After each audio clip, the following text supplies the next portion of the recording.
I spent most of my life in technology, and so I know that anything that can go wrong will go wrong, but hopefully not this morning.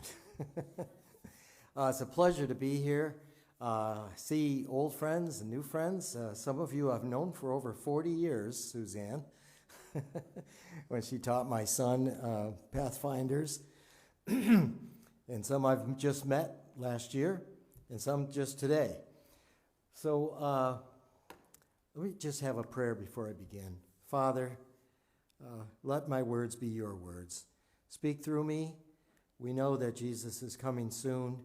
We need to know why we believe what we believe, and help this talk be one of the steps for each of us. In Jesus' name, amen. What is the mark of the beast and the seal of God according to the Bible? A while ago, Pastor was talking with me and some other people after the service, and we got talking about end times, and he said, "Can you prove from the Bible that the mark of the beast is Sunday?" And on the way home, my wife and I proved it, and I thought, well, you could just figure out who the beast is and ask him, and he'll tell you, but from the Bible, according to the Bible. So I put this together to give you an idea of how I think. I hope it's not too strange, but here's what we're going to do, what I hope to do anyways. The Bible will reveal what the seal or the mark, it's the same thing, seal and mark, what the seal or mark of God is. And then we will see that the mark of the beast will be a blasphemous counterfeit to God's mark.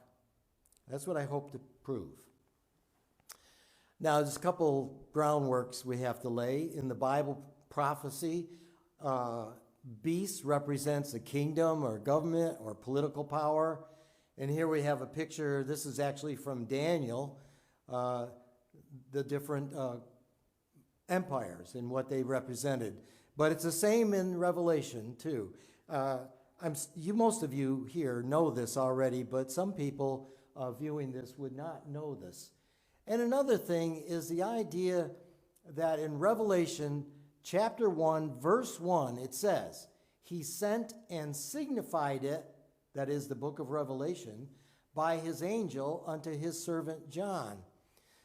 You'd be surprised at how many people with doctors after their name on the radio and television talk about Revelation, and they seem to forget verse 1 because they take so many things literally. They're waiting for the river Euphrates to dry up so that China and Russia can attack Israel. How big a deal is the river Euphrates to modern armies? Are they going to get to the end of the river and go, "Oh, gee, we can't cross this river"?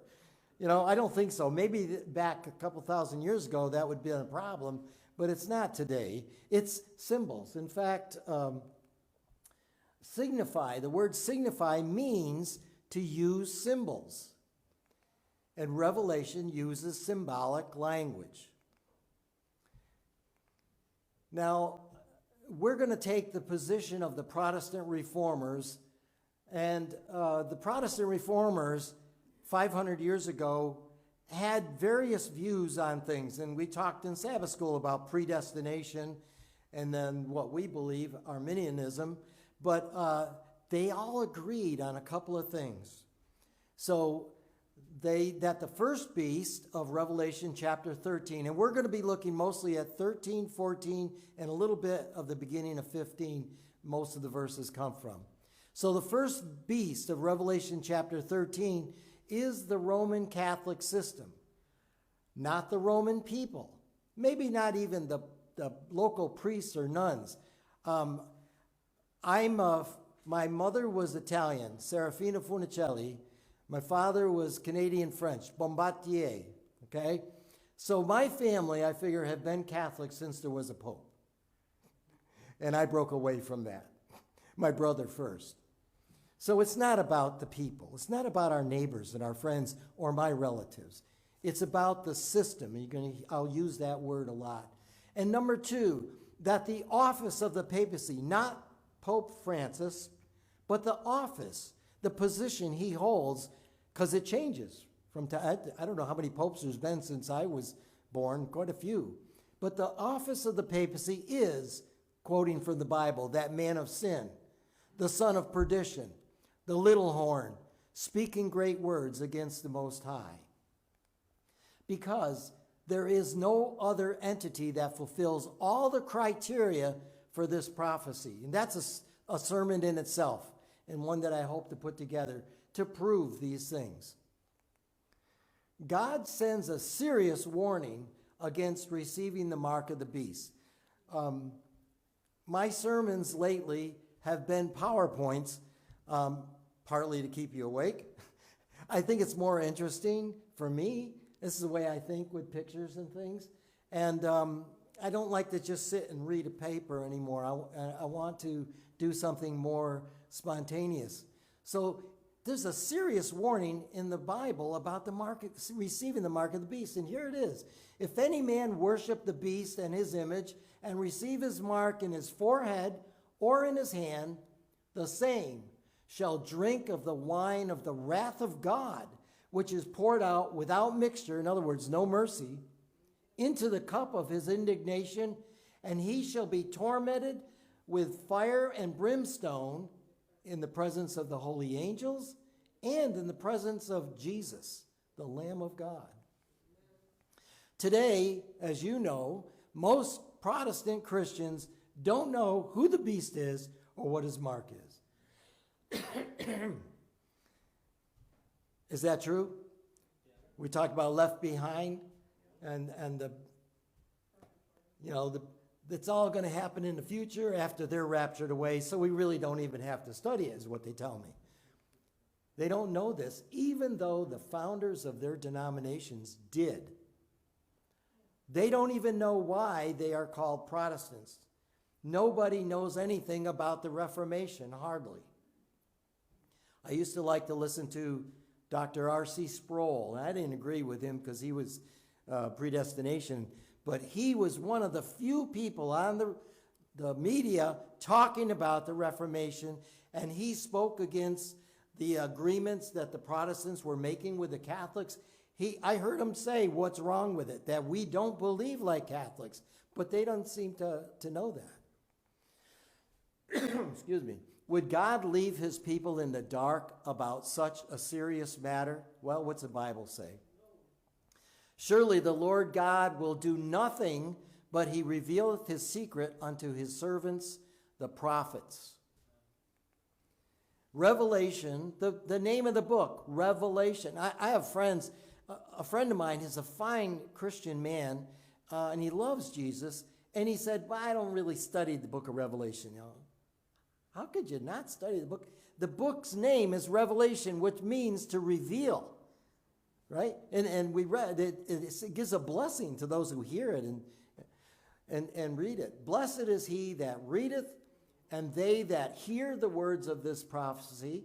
Okay, so we just said that he doesn't do anything unless he reveals it to his prophets. Well, here's the prophecy. And keep, in other words, do what it says. Those things which are written therein, for the time is at hand. People, this has been in the book for what? Almost 2,000 years? The time is at hand. If you're looking around as Seventh-day Adventists, you're not looking at Israel, modern Israel. If you're looking around, if you're listening to ministers of the Seventh-day Adventist Church who are preaching present truth, you know that within a few months, we're going to start seeing some changes in our culture. I'm not talking about the mark of the beast, but things are going to get really weird. And we are so blessed that the spirit of prophecy not only warns us and talks to us about these things, but gives us counsel as to how to handle them. So God expects us to understand this book. Now, here's how we're going to do things. The Bible offers several clues to solve the puzzle of the mark of the beast and the seal of God. How many here like to do picture puzzles, crossword puzzles? My mother was really big into that. Well, we're going to look at this like that. We're going to look for the pieces of the puzzle and put them together. They're going to be clues. Here's the first clue. The conflict between God and Satan is all about worship. Now, this impresses me. In Revelation chapter 13 through the beginning of 15, the word worship appears 9 times. Now, does that tell you that it might be important? 9 times. And now, I'm not going to read every one of these verses. I just want to give you the categories and show you that it's in there 9 times. Here they are. About worshiping the dragon 1 time. Worshiping the beast is in there 3 times.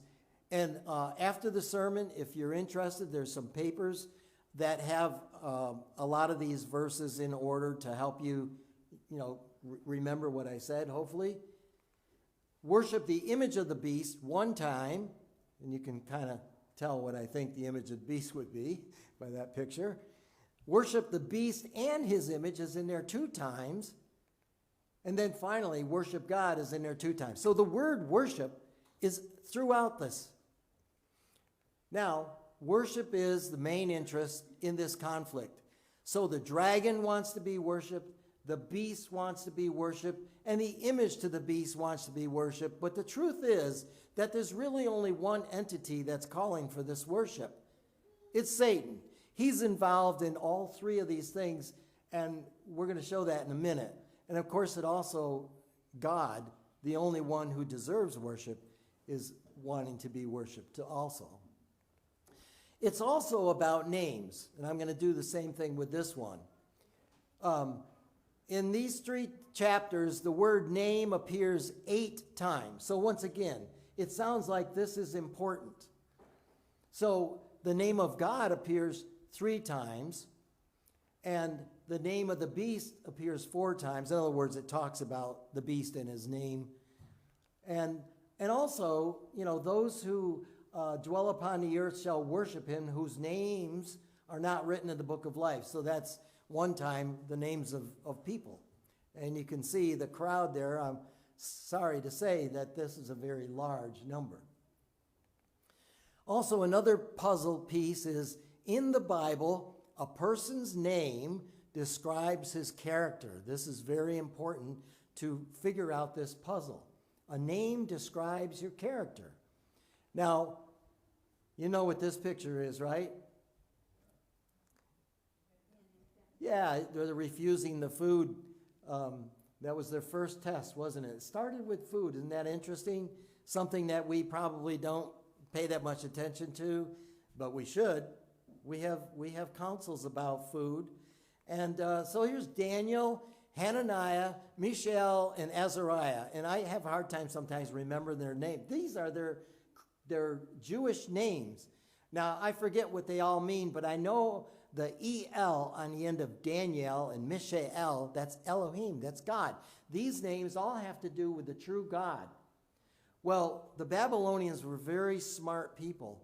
And the first thing they did, well, besides giving them different food and all that, was to brainwash them by giving them brand new names that don't worship the true God, but worship Bel, false gods, Belshazzar, Shadrach, Meshach, and Abednego, right?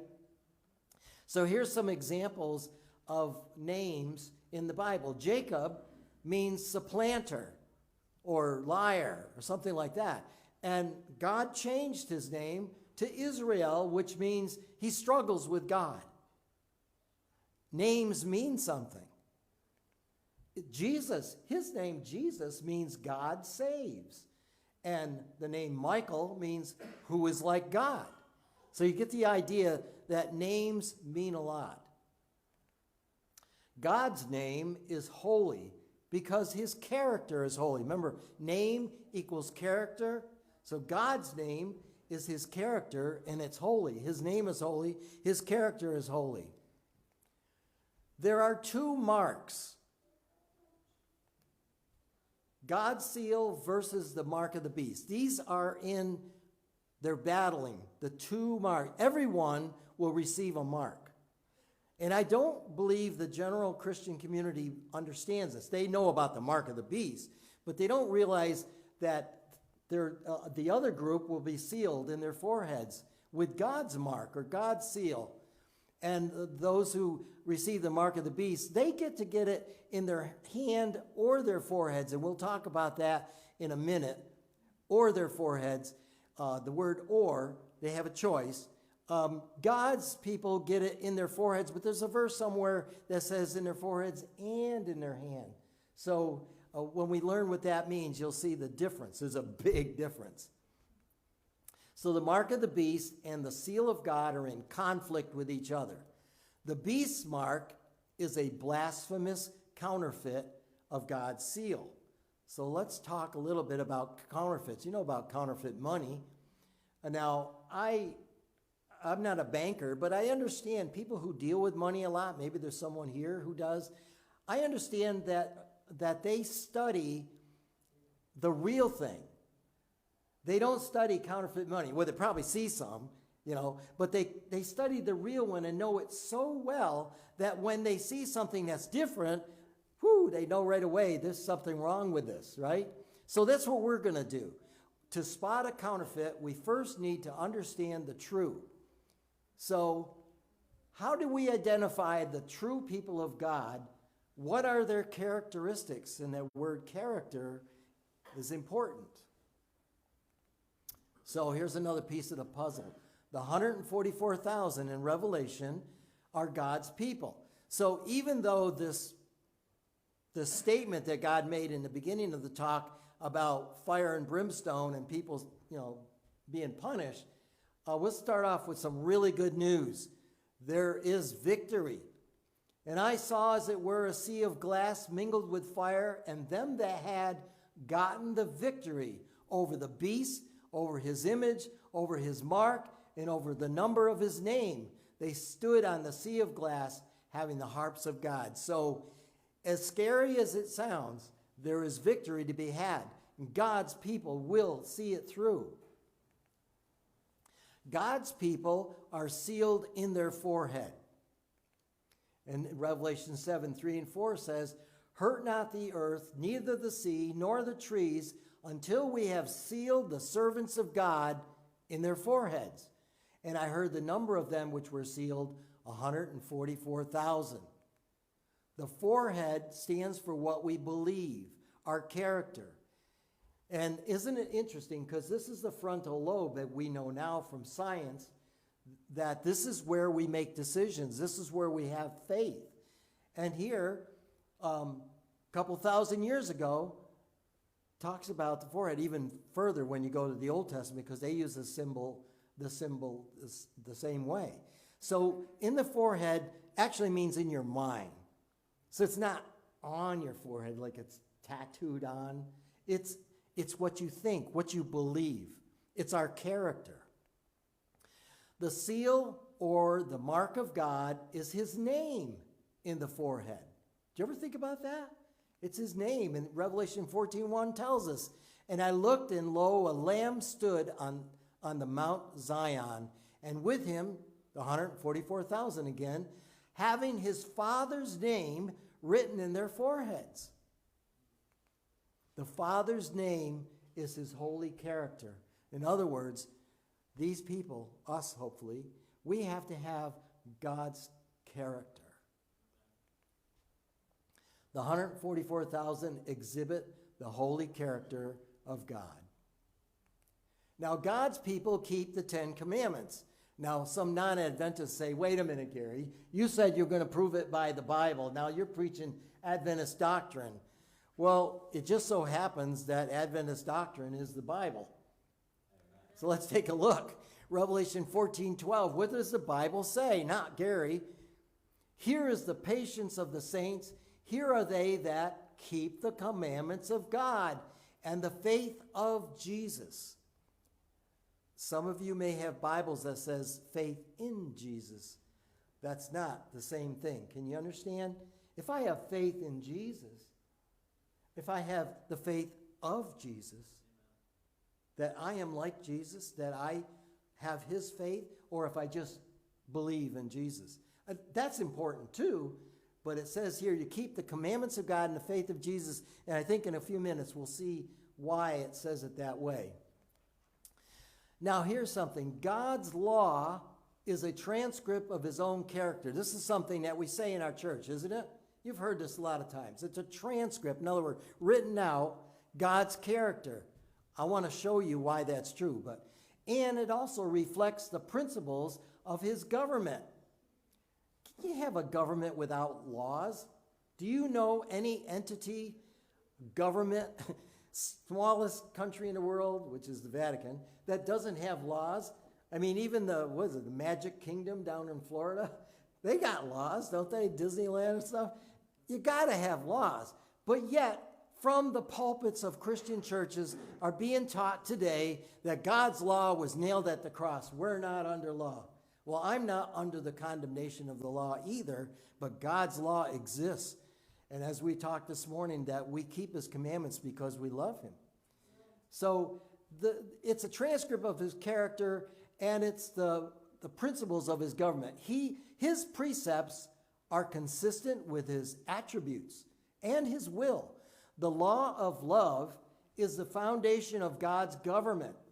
God is love, and his law is love. Its two great principles are love to God and love to mankind. Now, people will say, well, I keep Jesus' law, his commandments, love God and love mankind. So does that mean you'd have another God before him, or that you would take his name in vain? No, of course not, they say. Does that mean that I can kill you or have adultery and steal? No. The only reason why they say that the law of God is nailed to the cross, because they don't like the fourth commandment. You can talk with any decent Christian who loves their Bible, and you can go through each of those commandments, and they will agree with you. I don't want to lie. I don't want to commit adultery. I don't want to covet. But when you come to the fourth commandment, well, that's been changed. Well, here's why God's law is a transcript of his character. Because in the Bible, these are the verses that you find out what God is. God is good. He is holy. He is perfect. He is pure. He is just. He is true. He is spiritual. He is righteous. He is faithful. He is love. He is unchangeable. And he's everlasting. That's God. But God's law on these other verses say the same thing, because his law is a transcript of his character. That's why God's people keep the Ten Commandments. Now, we talk a lot about the fourth commandment because it's been trampled underfoot and people ignore it. We watched, I think there was 3 sermons about a man in Africa when there was a Tutsi, where they killed all those people, just slaughtered them. And he was there. He was a young man. And what I found so fascinating, they all had cards, identification cards, and on the card it would say what tribe they belonged to. And there were people coming to your town with machetes and guns to kill anybody who belonged to this tribe. And his friends, we trying to get out of there, they said, you still got that card? Burn it, rip it up. And this man said, I can't do that because that would cause me to lie. Whoa. I'm thinking, people were, he came close to being killed about 25 times before his story was over. It was unbelievable. But he was true to not lying.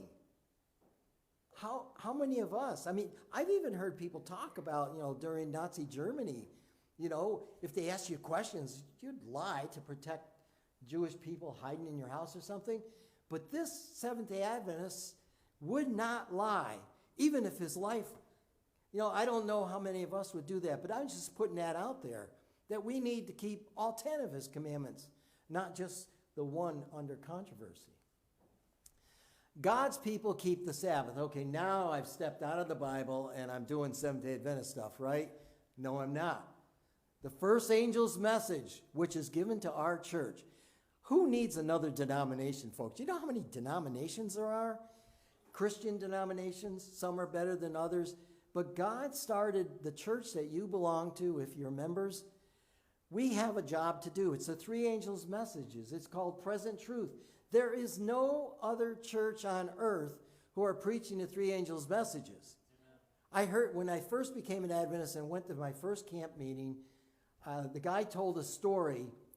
When pastors tell stories, no, if they're real or not, but this sounded really good. I want to tell you it. But it had to do with a big meeting of various denominations where they were saying, look, why don't we cooperate so we can spread the gospel through the world faster? Like, we'll give the Baptists this section of the world, and we'll give the Methodists this and all that. And the Seventh-day Adventist raised his hand and said, I'd be willing to do that if we all gave the three angels messages. And one young guy said, well, it's in the Bible. I don't have a problem with that. And the leader said, sit down, brother, sit down. We don't give that message. Do you realize that? Here's part of the first message. Worship him that made heaven and earth and the sea and the fountains of water. That is a direct quote from the fourth commandment. And the fourth commandment identifies God as the creator. You know, if you take the fourth commandment out, there's commandments. Don't steal, don't kill. Who's saying this? You know, the guy down the street, the president. You know, the fourth commandment says, the creator, the heaven and the earth and the sea and the fountains of waters. Or in the fourth commandment actually says, and all that is in them. So it identifies the creator.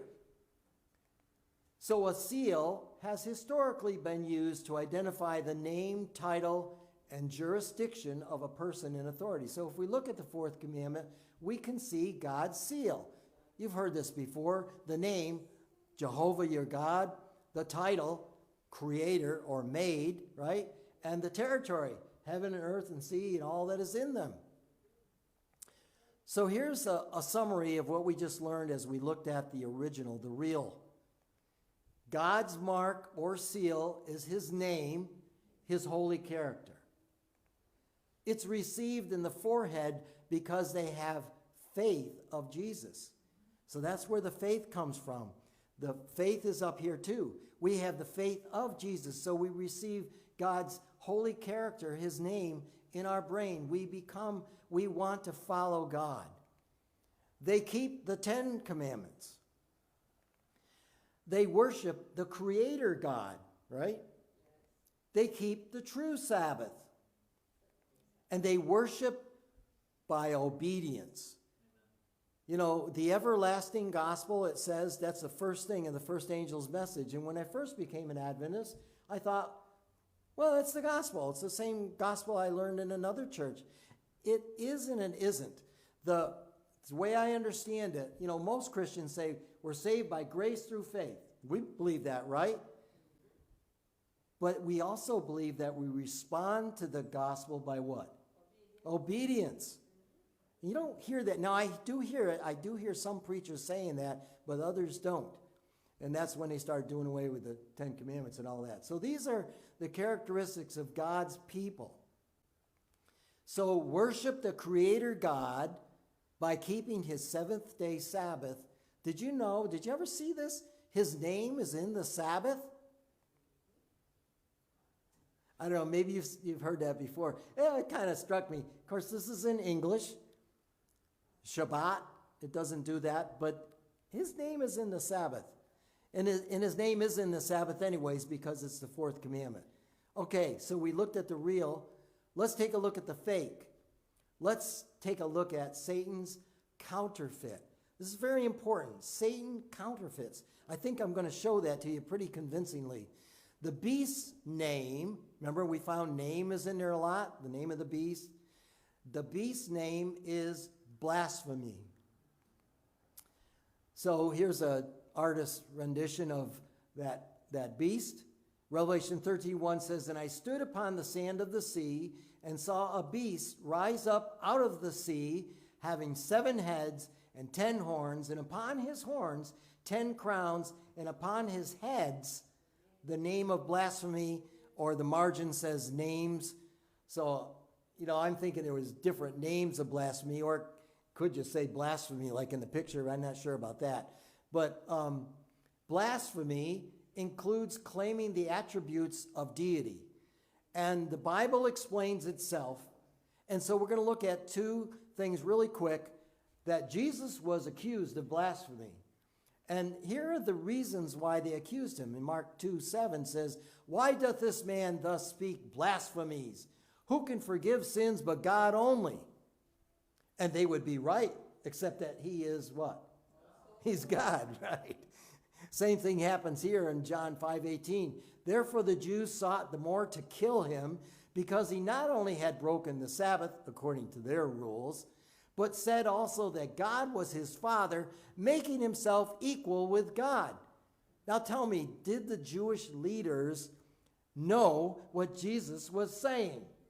Yeah, but the apostles had a hard time figuring out. And there are people alive today, even among Seventh-day Adventists, who have a hard time understanding that Jesus is God, eternally God, not begotten sometimes so far long ago that it's almost like eternity. That's not the God I worship. That's not the Jesus I worship. Jesus, the Father, Son, and Holy Spirit, it's sort of like if they were a family. They are a family. Their family name, like my family name is Bombard, their name is Jehovah. They're all Jehovah. Anyways, I'm getting off the topic. Anyone, according to this, who claims to forgive sins or makes himself equal with God is blaspheming. Are we on the same page? Okay. Revelation 13:6 says, "And he opened his mouth in blasphemy against God." And here's what he does. He blasphemes his name and his tabernacle and them that dwell in heaven. The beast blasphemes God's name. In other words, he misrepresents God's character. God's mark is his name in the forehead. So the mark of the beast will be a blasphemous counterfeit of God's mark. Now, we're going to compare apples with apples. You heard that expression? We're not going to compare apples and oranges. So what I mean by that is the counterfeit will be similar to the true. It can't be that God's mark is his character in the forehead, but the beast's mark is a tattoo of 666 on the forehead. They're not even the same things. It had nothing to do with it. Do you think? So they have to look alike. They have to be a counterfeit. A counterfeit $100 bill looks a lot like a real $100 bill. It doesn't look like, Canadian bill. It tries to look like it. And that's what Satan always is doing. I'm going to show that, but that's right. So we demonstrate our allegiance to God by obedience, but we could demonstrate our allegiance to Satan by disobedience. And what does the Bible say in 1 John? "He that saith, I know him, and keepeth not his commandments, is a liar, and the truth is not in him." I don't know what people do with some of these verses. I don't know if they've got them blacked out in their Bible or they just get blind when they go to read them. Okay, so the beast also, another piece of the puzzle, he wants to replace God. There's a picture. You notice the beast is in the foreground, and then you'll see the Vatican in the background. And what's behind the Vatican? The dragon. It's Satan, right? So the dragon, which is Satan, it also was the Roman Empire when he tried to kill baby Jesus through the Roman Empire. But the dragon is Satan. And the dragon, Satan, gives his power to the beast, which we believe is the Roman system. Now, the image of the beast, it's like the beast, speaks like a dragon, and he exercises all the power of the first beast, which got it from the dragon, right? Whoops. The whole system is controlled and powered by Satan. It sounds like three entities, but it isn't. It's one. Listen to this. Satan wants to take God's place. He counterfeits everything of God. What does the Bible say? In Isaiah 14:12-14, it says, "How art thou fallen from heaven, O Lucifer, son of the morning? How art thou cut down to the ground, which didst weaken the nations? For thou hast said in thine heart, I will ascend into heaven." Whoa, wait a minute. Here's an artist's rendition of Satan being kicked out of heaven, right? Now he says, I will ascend into heaven. He wants to get back in there.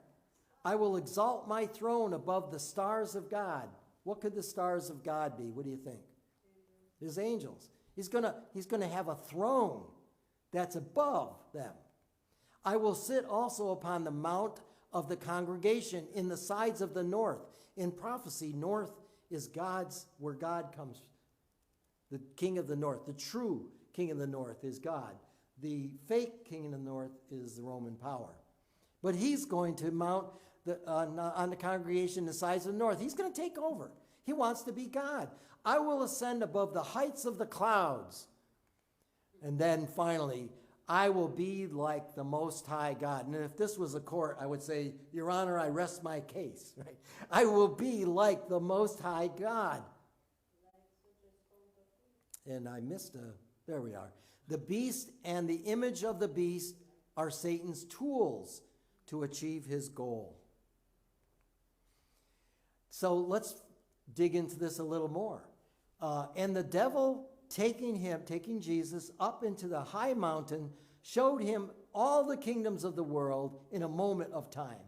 And the devil said unto him, all this power, remember, he's got power, will I give thee, and the glory of them, for that is delivered unto me, and to whomsoever I will, I give it, if thou wilt worship me. Is there any doubt that the devil wants to take God's place, wants to be worshiped? He says, all shall be thine.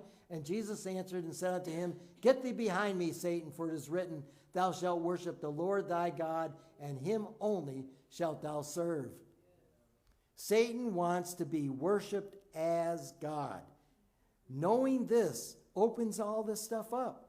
It's all about worship. It's not about implants in your hand, tattoos on your forehead, or anything else people come up with. The implants and cashless society, all those things can be used as instruments of the image of the beast to force people to do things. But they're not the mark. I mean, back when they came out with credit cards, people said, that's the mark of the beast. Or even the Social Security card or any kind of identification. People said, this is the mark of the beast. When I first became a Christian, they said, the beast is actually a huge computer in Europe. Have you ever heard that? They called it the beast because when I was a kid, they didn't have computers like this. They'd have a room like this with 1 million tubes and people run around replacing tubes that would blow out and air conditioning and all that, spinning tape machines. I mean, I tell people when I first took physics in college, we used the slide rule. You know what a slide rule is? It's a mechanical calculator. And it looks like a ruler, and it has parts that slide, a clear part and a wooden part. And that's how they went to the moon. They used slide rules. We didn't have, I remember I saved my money and I bought a calculator when they came down below $40. And you can go to the dollar store and buy one for $1 that does more than the one I had for $40. It's all about worship. So, in 2 Thessalonians it says, let no man deceive you by any means. Deception is big in this. For that day, the coming of Jesus, shall not come, except there come a falling away first, and that man of sin be revealed, the son of perdition, who opposeth and exalteth himself above all that is called God or that is worshipped, so that he, as God, sitteth in the temple of God, showing himself that he is God. Now, I've used this picture in other talks. You can't see it all in this one, but the Pope is sitting on a throne, happens to be a great white throne. He is surrounded by 2 cherubs. Does that sound like the Ark of the Covenant? And actually, there's 2 people on either side of him. He has 4 living creatures. I mean, this, should we send the Pope an email and say, Pope, maybe you didn't notice this, but you're like pretending to be, no, I think he knows exactly what he's doing, The papacy claims to take the place of God on earth. And we don't have time to quote all those things. Adventists have heard them all. How about his title, Vicarius Filii Dei, which used to be on a crown, the Vicar of the Son of God. And if you, when I went to St. Mary's, we learned a lot about Latin. Do you think we translated a gospel or something? No, we translated Caesar's book. You've heard the phrase, I came, I saw, I conquered. That's from Caesar wrote that, and that's what we translated from Latin into English. The nuns loved the Roman Empire. Anyways, if you take the letters of the Roman alphabet, that some of them, not all, have value as numbers. V is 5, and X is 10, and I is 1. So if you add them up from Vicarius Filii Dei, it comes to 666. Says it's the number of a man. Some people, it's a small mistake, but some people say it's 666. It isn't. It's 666. A little different. 666. But anyways, that's one of the clues as to who is who in the zoo. And this is blasphemy, right? Take God's place on earth is blasphemy. Okay, and he shall speak, this is in Daniel 7, he shall speak great words against the Most High. That's blasphemy. And shall wear out the saints of the Most High and think to change times and laws. Things he can change. We can't really change them, but he tries. And they shall be given into his hand until a time and times and the dividing of time. And so here we have the 10 Commandments abbreviated. Now on the left is the 10 Commandments according to the Bible. And on the right, now, if you take a Catholic Bible and look up Exodus chapter 20, you'll find that the 10 Commandments are all there, just like in your Bible. It might be translated a different word here and there, but the 10 Commandments are in the Catholic Bible.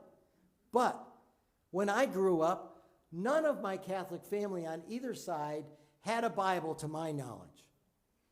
One time I visited my father's uncle, my great uncle, and I saw that he had a Bible like we do that you would read. You know, not the great big coffee table Bible that looks nice with a picture of Jesus on it. No, a real Bible that you would read. And he had a little, what do they call it, a lap desk. You sit in a chair and put it. And so that great uncle obviously read his Bible. But I didn't own a Bible till high school. And no one, my parents never owned a Bible. If you saw us back then with a little black book going to church or something, that is not a Bible. I don't know if they still do this. It's a missal. It's a missal. You open it up and it has prayers in it, and it tells you, you know, the stations of the cross to meditate as you see each one, and it has prayers for funerals and weddings and things. It's a prayer book, sort of. It's a Catholic prayer book. It's not a Bible, but it's black. It looks like a Bible. So let's look at these 10 Commandments.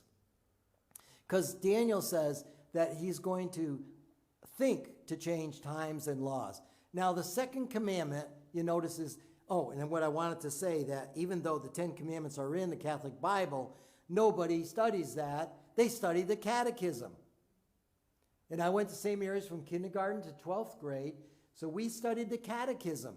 And in the catechism, there is no second commandment. Well, not the Bible's second commandment. There's a second commandment. They removed the one about idols. Do they have idols in their churches? Do they have statues on their car? You know, remember the craze a few years ago where you take a little statue of St. Joseph and bury him upside down in your property that you're trying to sell, and he would help you sell? It was on the news.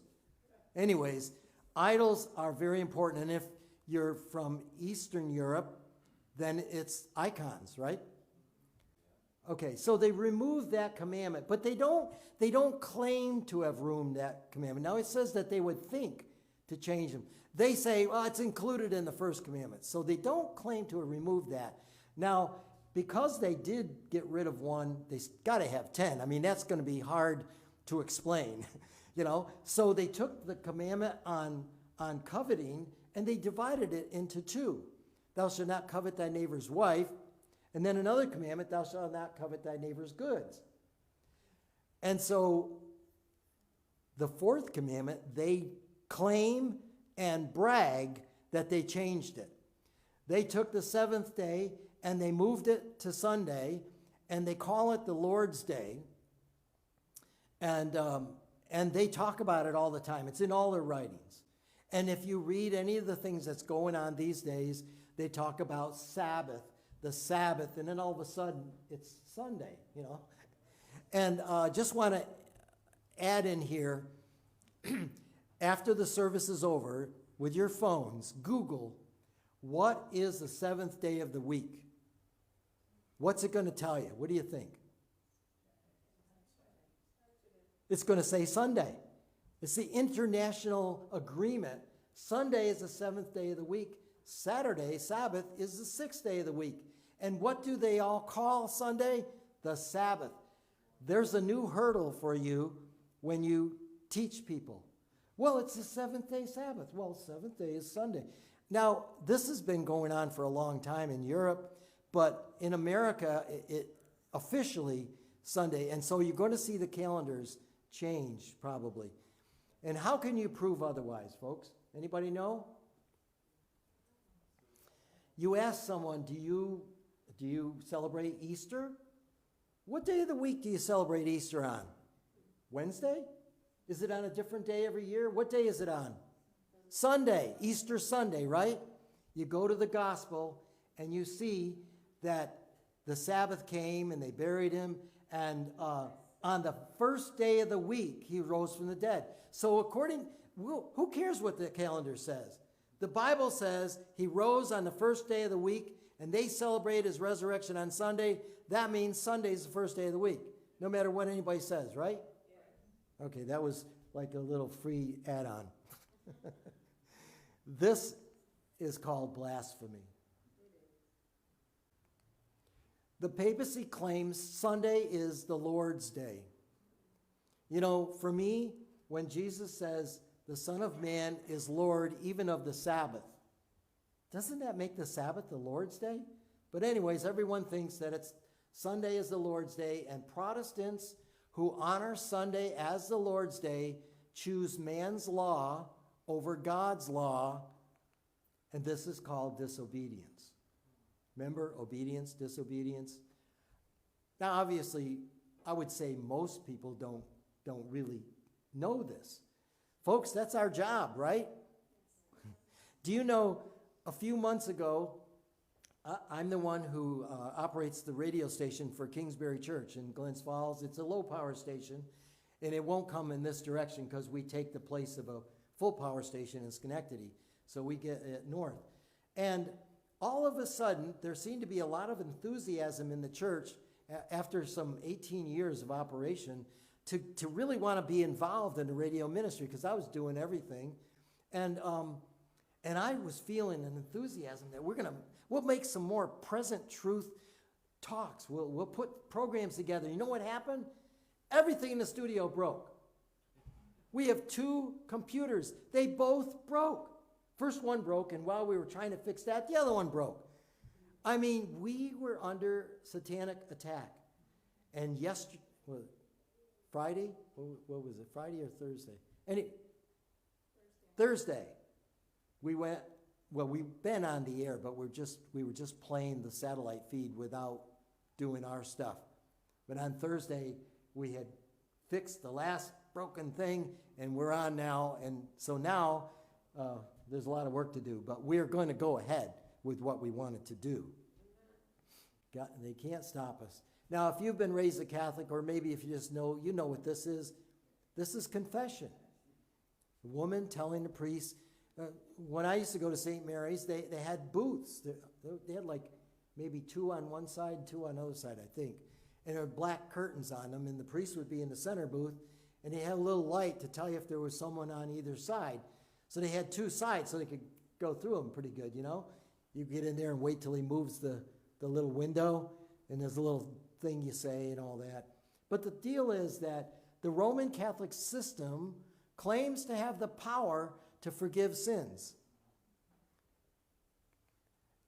Confess to a priest rather than to Jesus, who alone can forgive sins. Remember, the Pharisees said, God alone can forgive sins. That's called blasphemy, right? Right from the Bible. There's no doubt about it. You know, I used to think that the Catholic Church was, you know, it just had a lot of stuff in it that needed to be reformed out. But, you know, the more I study it, it is not a Christian religion. It's not based on reality, on the Bible. We've been talking about purgatory and all that stuff. And when the reformers came out of them, they didn't reform everything. And when the great reformers, Martin Luther and all them, when they died, it seems that their followers, even the churches that were founded, didn't say, okay, so what else needs to be cleaned up? They actually went backwards. Until today, they don't know why they're Protestants. You know that Martin Luther and also Wycliffe, they believe just like we do about the state of the dead that we're studying this quarter. But the Lutherans don't believe that. And the people who support Wycliffe and all that translations, they don't know that. They don't even know that probably. These people translated the Bible and they realized that it said that the dead know nothing. So in Ezekiel it says, and he brought me into the inner court of the Lord's house, and behold, at the door of the temple of the Lord, in other words, at God's temple, between the porch and the altar were about 25 men with their backs toward the temple of the Lord and their faces toward the east, and they worshiped the sun towards the east. Wow. Yes, pagan sun worship has plagued God's people from the beginning of time. Sun worship. You've heard about, whoops. There's got supposed to be another, no, I don't know, didn't make it. Anyways, you read in the Bible, in the Old Testament, about worshiping the host of heaven, right? That's a familiar phrase. What's the host of heaven? The stars, the moon, the sun. What's the greatest thing in the heavens according as we look? The sun. Sun worship. And that's right. Worshiping the creature instead of the creator. But it's important about this sun. Now, before I go on, look at this picture. This is Vatican City. Thousands of people. And they're there to see, well, it doesn't show up. The guy underneath that dome on the second floor where there's like something hanging down, the Pope is there at his window blessing them and saying some speech. Thousands of people are there worshiping him. All along the edges of this edifice are statues representing saints, and many of the statues are actually Roman statues that were of pagan gods that they said, well, this is Peter, and this is, you know, and all that. And in the middle is a Egyptian phallic symbol. That's what those things are. And if you study it, it gets stuff we can't talk about here. But so this is a summary of the counterfeit. The beast's mark is his name, just like God's mark is his name. His blasphemous character. Name means character, but his character is blasphemous. It's received in the forehead because a person believes in it, or in the hand to avoid the consequences. Hand is what we do, forehead is what we believe. There will be people, and you know, when this Sunday comes, it's not going to be like we might imagine it. Tomorrow there's a law against Sabbath and for Sunday. It's going to come in stages. And the first stage will be innocuous. It'll be a climate Sunday, a no fossil fuel Sunday, a family Sunday, COVID lockdown Sunday, you name it. People who are not religious at all say, that's a good thing. So people can go and believe in it, but like the proverbial frog in the hot water, which they say is not true, but it's a good illustration. A little bit, and before you know it, we cannot compromise. The COVID crisis. People who got the vaccine, that's your business. People who didn't get it is their business. But the thing is, it was a dry run. What do we have to do to get everybody to do what we want them to do? So they tried the carrot, right? What could you get if you got the vaccine? You could get a lottery ticket. You could get a beer at the bar. What else? They were given, people were paying businesses, right? And they got a whole lot of people on board, right? But then there was always this group. So after a while come out the stick. You heard of the carrot and the stick. If you don't, you can't go to the ball game. You can't go to the theater. You can't go back to college and get your degree. You can't work as a nurse or a doctor anymore. So that's the kind of techniques that are going to be used for the mark of the beast. The same kind of thing. Do you realize, there was a woman, what's her name? She's a missionary in Africa, and she spoke at our church. Gail. And she works in the jungle, in a little village, like doing medical missionary work. And we had potluck after church, and I asked her, I said, okay, so you live in the middle of nowhere, out in the jungle. Did this vaccine, COVID, and all that stuff, did that affect you at all? Oh, she says, yes. She says, the government said we couldn't leave our villages, and they even cut trees down across the road so no one could leave for a long time. But she says after a while they asked me to please leave so that I could minister to all these people who are sick. But even in the middle, everywhere in the world, people were doing the same thing. When has that ever happened? Even in World War II, it wasn't quite like that. So they get forehead or in the hand. His followers break the 10 Commandments, as we just learned. There's a lot of ways of breaking it. They worship a counterfeit God. This is not the creator God. They have a false Sabbath, one that's made up by Satan. They worship by disobedience. And it's our job to try to help these folks so that they don't fall into this trap. So, in the prophecy, a beast is a kingdom, a government, a political power, and the image to the beast is said to cause or force the world to worship the first beast, right? To receive a mark in the hand or the forehead, he causes them to do this. He forces them to deny buying and selling if you don't receive the mark. To be killed at the end, when it gets to its fullness, to be killed if you refuse to worship the image of the beast. So, how does a kingdom, a government, or political power cause or force people to do anything? Why do you stop at the stop sign or stoplight and not just go right through it? There's a law. Yeah, and if you get caught, you get punished, right? So here's the answer. By passing laws. In this case, a national Sunday law. National Sunday law, not a local law, not a local blue law. We're talking a national Sunday law. So now it's Sabbath or Sunday. The seventh day Sabbath represents obedience, and it's God's seal.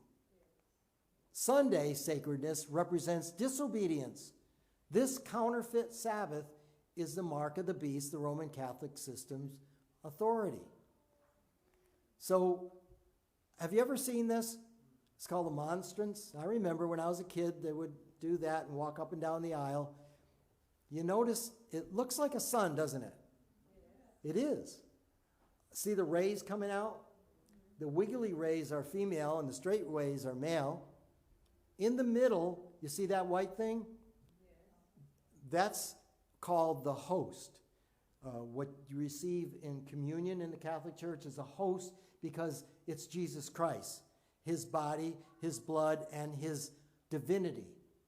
The priest has magic powers when he says, "This is my body."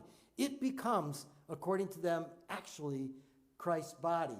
And you are bound by faith to believe this. It's called transubstantiation. The substance changes. And they say, you can take it and look at it under a microscope and analyze it, and it still looks like bread, but it isn't. It's the body of Christ. every minute of the day, 24 hours a day, around the world, priests are creating Jesus and killing him. Creating him and killing him. Where do you think this idea comes from? Creating him and killing him. Is that from God? No. And I worship a crucifix. We have crosses to remind us that Jesus died on a cross. But I had a crucifix in our church with a life-size dead Jesus. Dead Jesus. It wasn't him suffering. He was dead. And you've heard of the Stations of the Cross if you've not been a Catholic. They are depicting, like we had, it was probably close to life-size, a little smaller. On the wall, these sculptures, beautiful sculptures of Christ's passion, right? Carrying a cross, then nailed to the cross. What do you think the last station of the cross would be if you were to make one? His resurrection, right? You know what the last station of the cross is? Burial. Dead Christ. Folks, this is blasphemy. You know, this nice old man looks like somebody's grandfather. He is a Jesuit. The first Jesuit pope. The only reason why there is a Jesuit order, there's the Franciscans and the Dominicans and all these different orders. But the Jesuits were created for one reason, to kill Protestantism and to give everything back to the Pope again, like in the Dark Ages. So the New World Order is going to be the Dark Ages. And he is a Jesuit. I'm told, because I've not traveled that much, that if you take a ocean cruise, like going for another country, that the captain is in charge of the ship. He says what goes, right? But when he comes to port, a boat comes out and a port captain gets on and takes over to carry it, because he knows the port. He knows how to do it without bumping into anybody, right? My theory is that the other pope, you know, he's still alive. He's resigned.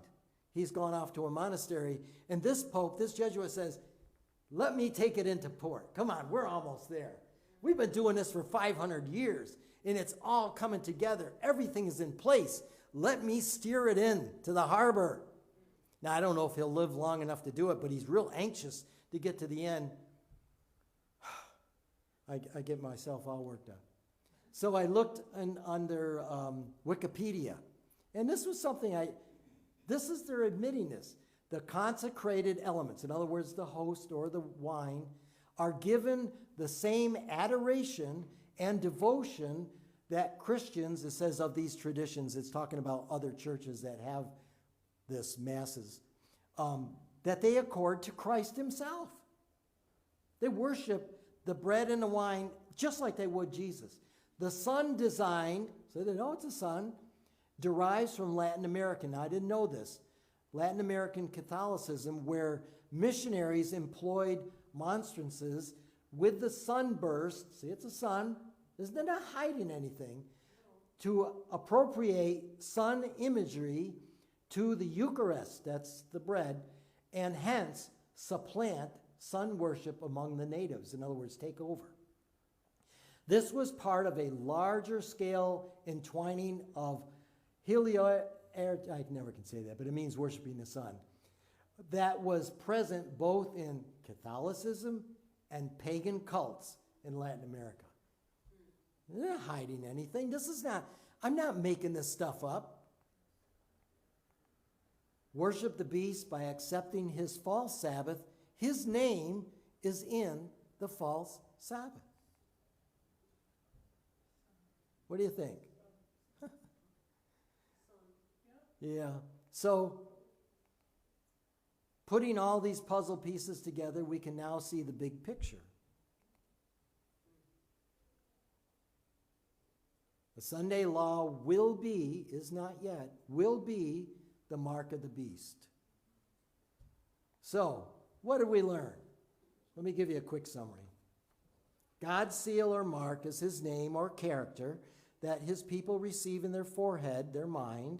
They become fully settled in the truth and reflect the character of God who is holy. We got a ways to go, don't we? They demonstrate this by obeying all 10 commandments, which are a transcript of God's holy character.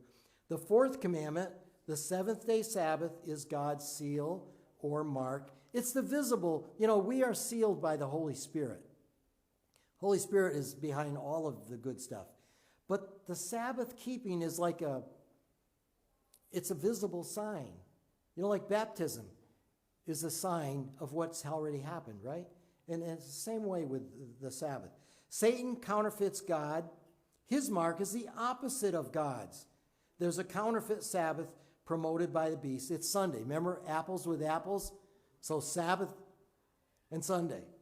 Satan counterfeits God's. Okay, the mark of the beast is disobedience to God's commandments, and especially the fourth. He claims to have changed it to the first day of the week. The image of the beast will force people to honor this counterfeit Sabbath by Sunday legislation. Now, I got to add this. Maybe no one here has thought of this. Maybe you have. But if anyone's listening or watching on the internet, somebody is thinking this. Saturday or Sunday? I mean, what's the big deal? It's a day of the week, right? They're both 24 hours a day, right? The sun rises, the sun sets. What's the big deal? First of all, I need to say that it's really not Saturday versus Sunday. It's Sabbath versus Sunday, because when does Sabbath begin? Sundown Friday and then sundown Saturday. So it'll still be Saturday and not be the Sabbath anymore. But for brevity, we just say Saturday because the bulk of it is on Saturday. So people are saying, look, I go to church on Sunday all my life. My mother and father went to church on Sunday. Grandma and grandpa went to church on Sunday. In fact, most of Christianity, even today, go to church on Sunday. And you're telling me that we're going to burn and be tortured because of a day of the week? Okay, but that's a good question, right? And I always feel that every good question deserves an answer. So when God finished the creation and rested on that first Sabbath, what did he pronounce his creation? It was good, very good, right? What's this picture of? Probably a military cemetery or something like that. That's not so good. What happened? The world is filled with violence, like in the days of Noah. It's filled with sexual perversion, like in Sodom and Gomorrah. It's dangerous out there. Everything that used to be a no-no, that everyone agreed was a sin, is now celebrated with pride. What went wrong? Yes? This might give you a clue. Did it happen with a piece of fruit? Now, was the fruit that Adam and Eve ate, was it poisonous? Did it taste bad? It's like God gave them a smorgasbord. He says, you can eat from all of the trees in this garden loaded with fruit. You can eat all you want, anytime you want, except for this one tree. This tree, don't eat it. What was special about that tree? It was because God said, don't eat the fruit of this tree. There's 7 days in the week. God says you work 6 days, but you rest on the seventh day, which is Saturday. Saturday is no different than Sunday. If I lock you up and you can't see what day it is, you wouldn't wake up and come outside and say, oh, this is Sabbath. You don't know that. It's a day. But God said, this day is holy. The Sabbath of the Lord thy God. Just like the fruit. I mean, you could say, you telling me that all the evil in the world is because they ate a piece of fruit? No. It's because they disobeyed God. And if you disobey God when there's a Sunday law, you might as well eat the fruit in the garden, because that's it. So that's it, folks. I hope that this was something that inspires us. Will we keep the Sabbath any different in the future when it's a law against it than we do today? If we will, then we should change today, don't you think? Thank you for for listening. I appreciate the privilege of coming here.